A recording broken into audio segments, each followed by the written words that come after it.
Haz provoked as rubbish. Haz enthusiastically drove Charles up the wall completely out of water. Prince Harry opted to blow Prince Charles completely out of the water during his father's visit to the Middle East, a royal commentator has recalled.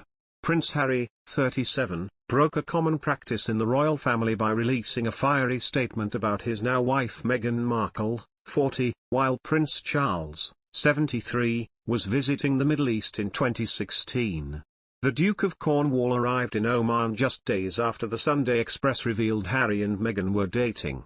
Charles, who arrived for his 7-day trip alongside his 74-year-old wife Camilla Parker Bowles, was soon blown out of the water by his youngest son. Robert Jobson, the so-called godfather of royal reporting, was with the Duke of Rothesay at the time. He promised to give Charles a front-page splash during negotiations to secure an interview with the heir to the throne. However, he explained to the BBC's Amol Rajan in episode 1 of the broadcaster's The Princes and the Press documentary, how the Duke of Cornwall was about to be snubbed. Mr. Jobson said, "When you're on a trip, say with the Prince of Wales in the Middle East, and all of your negotiations for a week to get the chat with the Prince of Wales, to say we guarantee you the splash, all goes out the window because Harry releases this big statement about the press and about their treatment of Meghan was outrageous. Of course that then has to be page 1 and I'm looking at the press guy for the Prince saying what can I do?" He recalled how the Prince of Wales said, "Well, I thought I was going to be on page 1, that was the deal here." Rhiannon Mills from Sky News added that Harry's decision to release the statement was a big no-no when it comes to usual practice within the firm.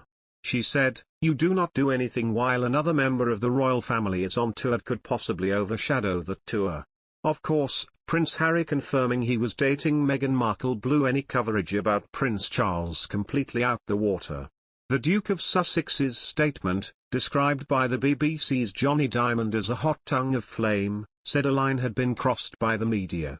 The statement by the communications secretary to Prince Harry read, "His girlfriend, Meghan Markle, has been subject to a wave of abuse and harassment.